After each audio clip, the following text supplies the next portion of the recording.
God bless you and welcome to the channel. So in a previous video, we tore the shed down out back. I have since expanded the fence line out. I still have to put some metal posts in there to make it a little more sturdy, but the dog loves being able to roam now. We have our trash pile here and our wood pile there. We have to tear this down. I had the electric company come out. They had to remove the meter because we had power running out to the actual old stable barn thing, and I had to get all that down before I could knock this down. Now this does have asbestos on the side here, and I'm gonna have to wear a mask to remove that stuff. But you can see in here that I got everything cleared out and we've got no more power in here, so we're safe to knock it down. I will be removing stuff. It's a huge rat up there. That thing's massive. So that has got to go. But yeah, we're gonna be knocking all of this stuff down and getting this entire thing knocked down, because this is going to be where the 30 by 30 concrete pad and the shop will eventually be going. I have everything inside of the garage right now. So as you can see, everything is in the garage right now. It is a super cluttered mess, which that's just temporary until we get a shed put up out here so I can get all this in there, because I have to work in here. I got another door at the salvage yard. I got it from Pickers in Reno, Texas. Huge shout out to them. If you tell them More Motorsports Garage YouTube sent you, they'll give you 25% off. So if you're in the Paris, Texas, Reno, Texas area, you can definitely find some pretty good finds out there. We got this door and a toolbox, which was a pretty cool find. And as you can see here, I got the toolbox mounted. It was a pretty good find and it was pretty cheap since I got it at the salvage yard. Got metal in here, so we're gonna pile every metal thing in here and scrap it. But I'm gonna go ahead and get started on the roof. It might rain, so I'm gonna get what I can done now, and then we'll go from there. So I hope you guys enjoy the video.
All right, so it started to rain yesterday. As you can see, everything's wet and it's starting to sprinkle again. We're trying to get this thing down, but the weather just keeps fighting us. So we're gonna see what we can get done today. I would like to get this whole thing down because it's an eyesore and I just want it down. So we're gonna continue until it floods us out to where we can't work no more. So we're gonna go ahead and start knocking the back wall down. And we got this asbestos off the side here. And then we got to just knock all the walls down so we can pull it down. I would pull it with the truck, but it's so muddy out, the truck would probably just get stuck. It's not four-wheel drive. So we might have to resort to the MDX. So we'll see exactly what happens.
Okay, so the MDX did a pretty good job at tearing it down. The only reason I didn't use the truck is because it's rear-wheel drive, and it already got stuck over there not too long ago. So it would have definitely got stuck in this clay mud mixture.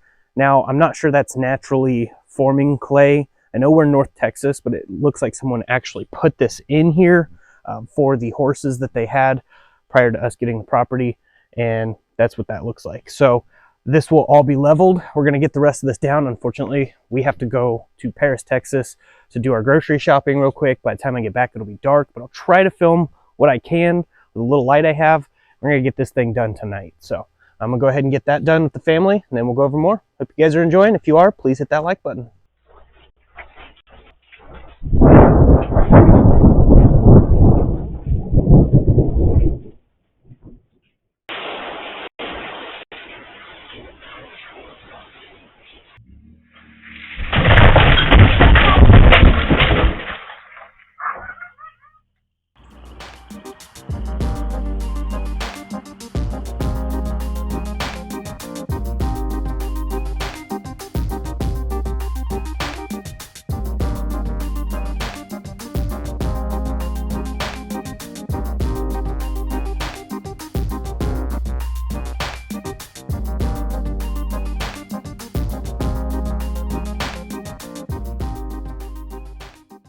All right, so here it is.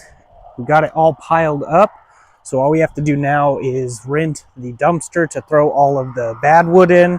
Now there is still some good wood. We're gonna be using that wood. We're gonna be keeping it. We have a separate pile on the other side of this tree, but you can definitely see there is a lot of space here. It's a little over 30 by 30 foot area. Now with this tree gone, it's actually even bigger than that. I think it was like 32 or 33 feet by 33 feet, something like that.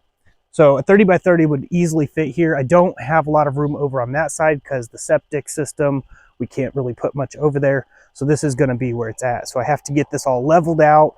I'll probably have to have someone with heavy equipment come in and level it because my back hurts. I don't wanna try to even think about doing all of that. And then we got to get concrete laid, and we're working solely off faith because we do not have the funds to do all of this right now. So this is what God was wanting me to do, so we're starting on it. So I know he'll provide, he always does, but we got to get the dumpster so we can get all that put in there. Then they'll take that out. We also loaded up all of the metal today and took it out to Red River Recyclers, and we had to take 2 trips. But we got a pretty decent amount of money out of all that, and we're going to be putting that money towards all of this building and stuff. So there's a lot of stuff still that we have to work on. I have to get a shed up soon. We'll probably just build one out of all that good wood over there. So that way I can get everything out of the inside of the garage because I need this space to work in. But since the weather's warming up, I should be able to do some stuff out here. In the meantime, we still have a lot of plans and a lot of things coming. So I definitely appreciate you guys watching the video and sharing the content around. It definitely helps me get even more content out for you guys. So we will definitely have more coming soon. So please hit that like button if you haven't. Subscribe to the channel and drop a comment. Share the videos around. It helps a lot. And we will definitely have more coming on that truck and even more. So that's basically it for this video. But I'm going to go ahead and get off here and roll my outro as I always do. And here it is. I just want to let you know the gospel, which means good news, and the good news is we don't have to live this way no more. Who the Son sets free is free indeed. Jesus died and rose again, conquering death for you and I. When he went to the cross, he was thinking of you. No matter what you've done, you're only one step away from the cross. So all you have to do is repent, believe in your heart, confess with your mouth that Jesus rose from the dead, and you will be saved. And I just pray that this message reaches the right person, because I don't know who this message is for. But I just put it at the end of my video and pray that it goes to the right person. So God loves you. He's calling you, and he even wrote a love letter to you. Click the Bible link in the description. It's totally free. I get nothing from it other than the fact that you can make it to heaven. And it's not of your good works. It's not of mine. We are only saved through one name above every name, and that name is Jesus. And in the native tongue, it would be Yeshua. And if you want to go all the way back, Elohim, the creator of all. Jesus is calling you. He loves you, and he died for you. That's how serious it is. For the wages of sin is death, but the free gift of eternal life is through Christ Jesus. All you have to do is accept the gift. If I was to give you the keys to my truck, you couldn't have them unless you took them. Well, the same thing for heaven. Jesus is providing a way out. Everyone is on their way to hell right now, on this one path to destruction, and he's providing the way out. It's that simple. God loves you so much. And I pray this message reaches the person it's intended for. Jesus does love you. And if you prayed for a sign, this is it. So I'm going to go ahead and get off here, but I just wanted to let you know this. Jesus does love you. God bless. Stay safe. Stay awesome. Jesus loves you.